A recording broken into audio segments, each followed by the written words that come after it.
And we're live. Awesome. Welcome back, everyone. Kevin Reeves, my man. Good to see you I, again.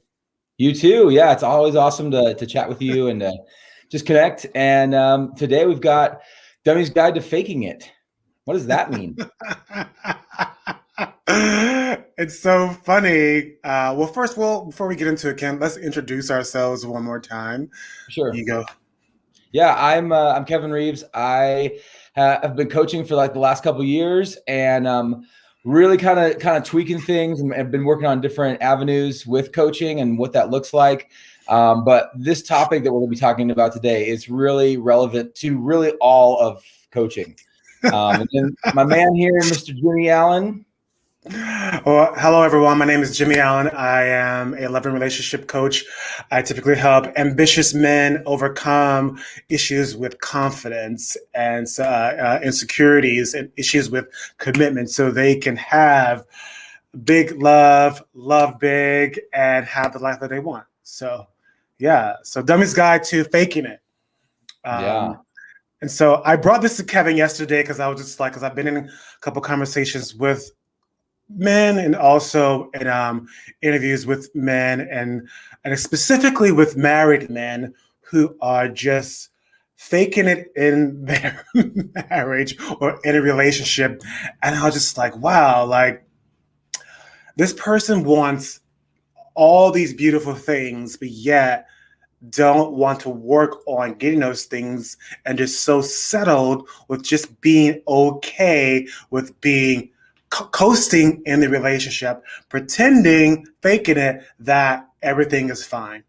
And I was just like, God, like, how do you live that way with your partner, just faking it and not creating and having the juiciness that I know that is possible for in a relationship or in a job. Like it is so possible when you're willing to do the work, willing to work for it.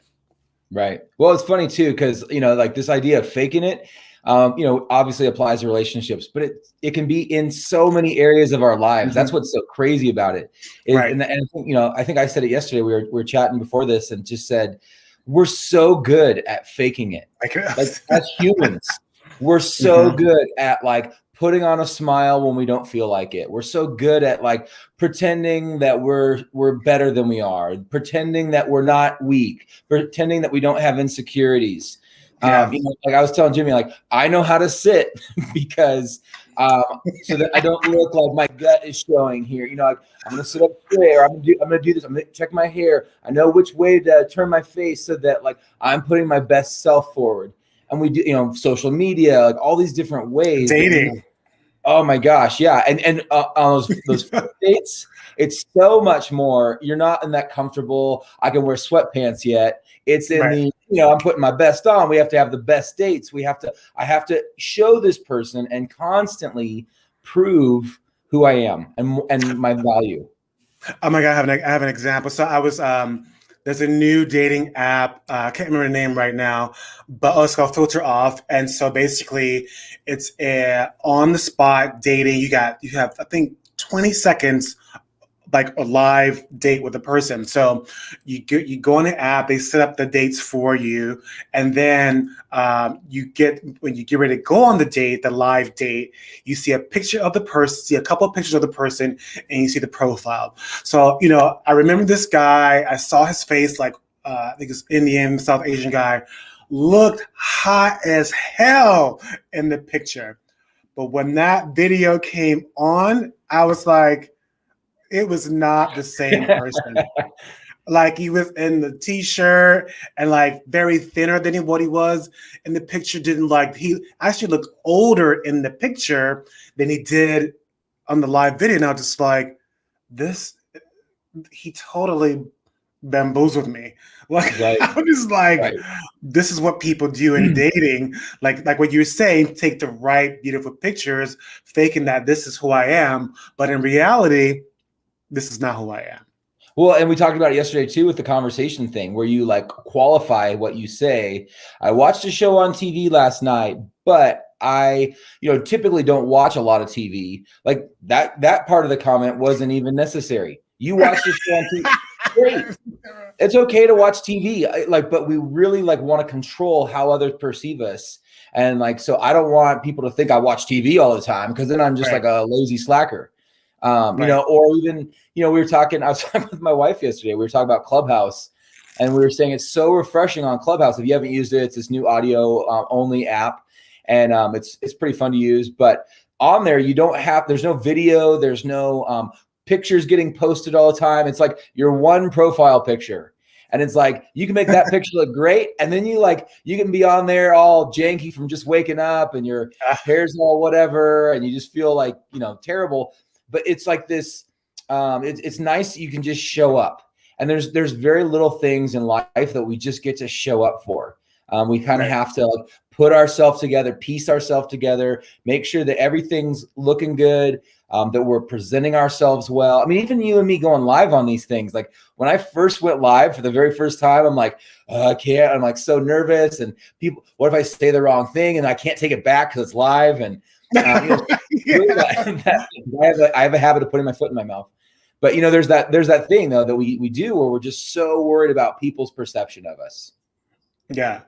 And it's interesting. I was thinking about this as before we came on this live of how many times I've faked it in a relationship or faked it in a group of friends. I remember this one moment we were a group of friends of ours. We went to this restaurant. Again, I didn't like it. It was terrible.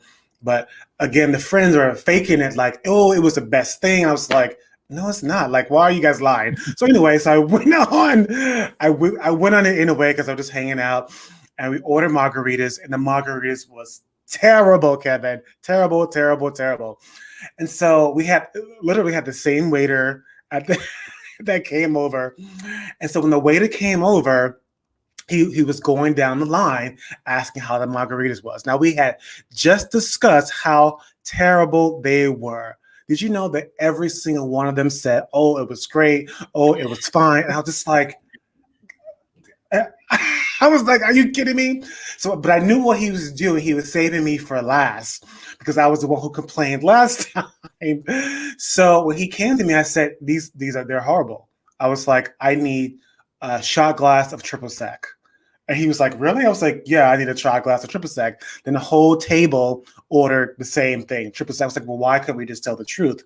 If we just tell the truth, then we would have got what we wanted. Why do I have to mask the truth in order to not hurt this guy's feelings? But he's here to serve us. He's here to make sure that we're okay, to make sure that we're taken care of. And when the moment comes, sometimes we shy away and not tell the truth in order to save face or not to hurt other people's feelings. And it really is just and especially in relationships, it's really just serving your relationship. I was that person who was so afraid to speak. Oh yeah, we're doing great. We're fine. It's no, this needs to change. The way you talk to me does not serve me in this relationship. And inside, I was pretending, faking oh no, it's fine. That doesn't hurt me. I'm just okay. Yeah, I'm very sensitive. Using all these language to mask the hurt and the pain that I was actually experiencing in the relationship. Right. And there's so much, we were talking about how earlier we were saying we want to look good. We want to be perceived as good. But there's also that worrying about other people, what other people will think. I mean, that's a huge part of it. Yeah. It's not offending other people. And it's really interesting because I just turned 43 last week, actually. And, the older I get, the less patience I have. I feel like time's going. I've been playing this game for this long. Okay, I'm not going to say this. I don't want to hurt this person's feeling. I'm not going to ask for a refill on this. I'm not going to tell them the margarita's bad. I don't want to just whatever. We'll just never come here again. How about that? But the more that time is going, I just feel such an urgency to okay, stop. I'm just ready to start living. I'm ready to start. I'm going to be honest. I'm going to be polite, but I'm going to be confident. And I'm just going to say it how it is. This is, hey, I don't love this one. Can I get something else? It doesn't have to be rude. I don't have to be offensive. I don't have to be this big, super, this person that takes all this effort to please. But I do want to start showing up more authentically. And it's this, I feel it's this feeling of I'm getting older. I don't have time to waste. Yeah, I feel you, and like it really started for me a couple of years ago. Is I just felt myself, and especially when I noticed how inauthentic I was being in certain relationships, and I was just like, God, I just don't want to be that person anymore, Mm. lying to myself about how things are going. And I remember making a promise to myself before I had my previous relationship, saying, I'm just going to tell the truth, even though it's uncomfortable, because I knew it was, and it is sometimes uncomfortable. But it was where the most growth that I had, because I was so, it was a huge blind spot for me. And I had a coach at the time, he called me out, and it was specifically with one of my best friends. He was like, you are pretending that this relationship is okay and it's draining you. And he was like, I'm going to give you an assignment. And he said, you either call him and say we're no longer friends, or you set a boundary with him. And I was like, whoa. Like, the thought of like calling someone my best friend for 8 years, we can no longer be friends because of X, Y, and Z, was very terrifying. Yeah. Yeah.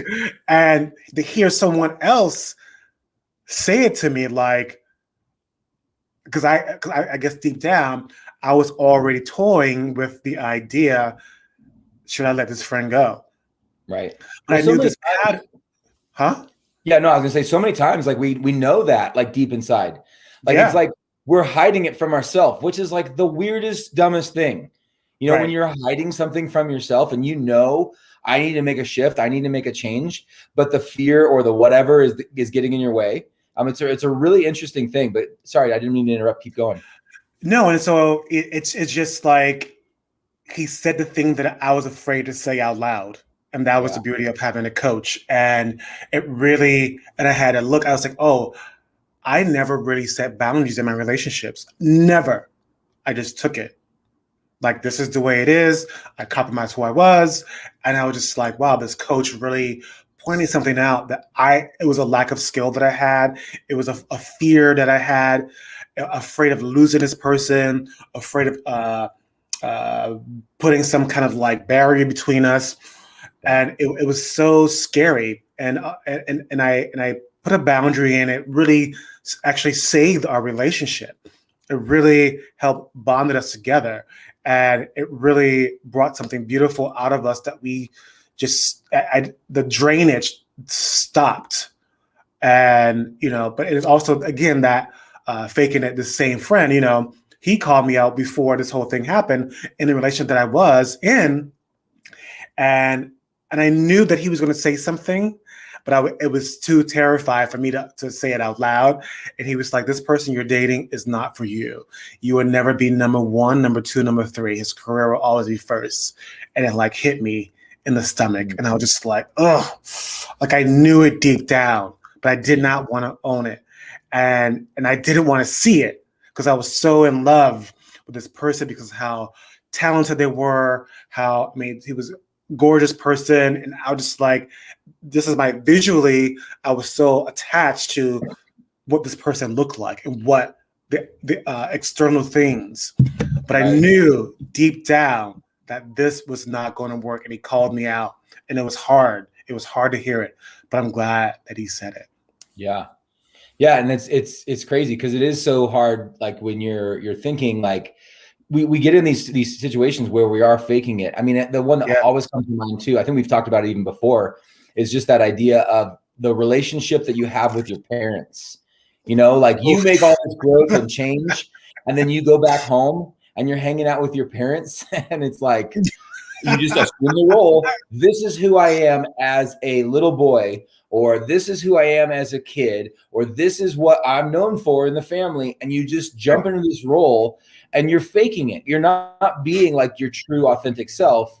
And so Yeah. it's a weird spot to be. But just due to time, do you want to share a couple of those solutions that we came up with yesterday about like how do you avoid this? How do you avoid just faking it and kind of going through the motions? Right. So again, like one of the things we always keep talking about is healthy self-talk. Like I always, one of the things, you're faking, you get that gut feeling. I'm like, oh, I'm definitely lying to myself. Like really, it's like really being brutally honest in that moment. And sometimes for me, I would be brutally honest in that moment, and I would go back to the person and say, "Hey, I didn't tell you the truth. Hey, that was not really authentic for me. But here is the real thing. I really don't want to do this. This is not really who I am. I really don't want to participate. I don't want to really go on this trip." And not take it personal what the other person was saying. And one of the biggest things that we were talking about, like an ability to say no to things that you're going to start faking or participate in. Like no is a complete sentence, and you do not have to explain yourself away. That was me always explaining why I couldn't participate. I was terrible. Yeah. Yeah, absolutely. And even like a couple weeks ago, we talked about just the importance of having friends, people who have your back, who can like point that stuff out to you, and say, hey, this isn't you. This isn't how you normally act. Is this the best that you have? Is this, just really that having your back, but pushing you to be you. And, we talked about that. We have all these different, we have friends who are like, maybe will call us on stuff, but they don't always call you on the thing you need calling on. And so it's really interesting. Like that's a great place then to have a coach. That's something that I've found with the coaches that I've worked with that have really come alongside of me and said, hey, Kevin, is that's their job. Like it's their job. Right. And that's the beauty of like, because that's right. Because like, when I got my certification, they were like, friends don't give you the unbiased opinion of what a coach can do, because like a really good coach, they're going to say the things that your friends are unwilling to say to you. And oof, there have been some moments, like I said before, some of the examples are calling me out, like, you need to let this person go, or you need to set a boundary. You're not, I remember my first coach, she was like, you're not being intentional with your life. I broke down. And she was so right. Even though I wasn't thinking of intentionality, something about the word struck with me that it was true. And I knew it was true. And I started to like look at all the places in my life where I was not being intentional, that I was not taking on deliberate action. And I was like, I gotta change my life. And that coach really woke me up. Right. Well, I wasted so much time in relationships, and not like romantic or dating or anything like that. Just friends, the people I've spent my time with. I'm trying to prove myself over and over to these people. Yeah. And just thinking like, if I can just get a little bit further here, if I can just get a little bit more respect in this area, if I can just show them in this way that I'm really great. And I was trying so hard, spinning my wheels for years in one particular situation, where my wife and I were in this group of people trying to like prove our worth, prove our amazingness, and we got out and we're like, okay, we don't have any friends still from this group. We're not keeping in contact with these people. These people aren't significant in our life.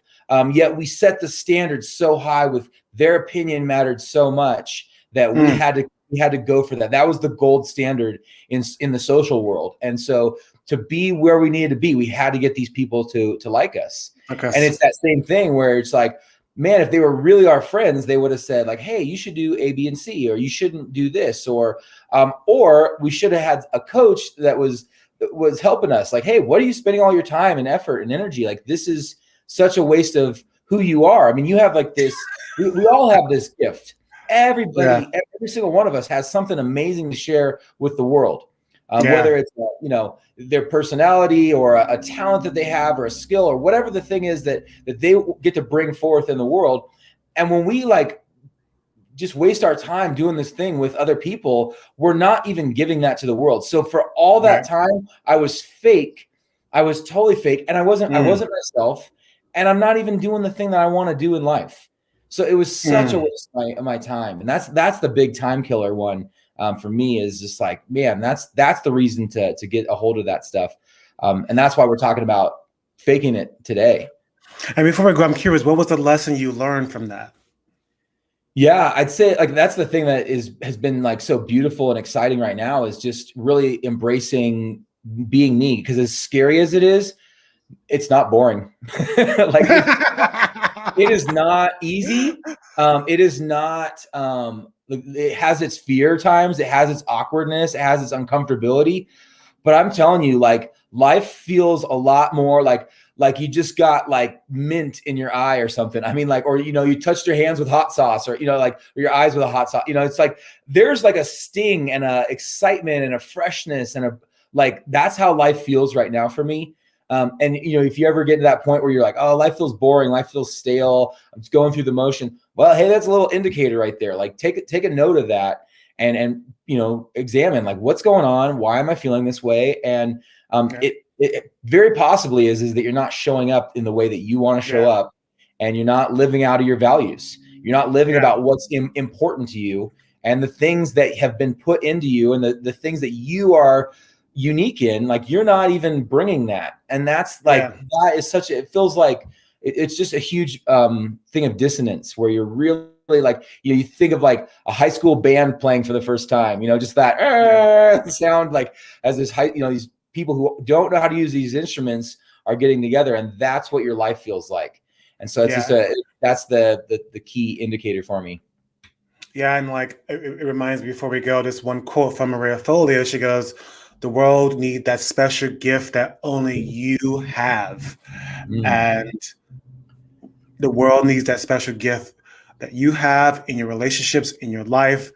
And with that being said, thank you for joining us, Dummies Guide, with Kevin Reeves and Jimmy Allen, and we'll see you next time. Bye, guys. Bye.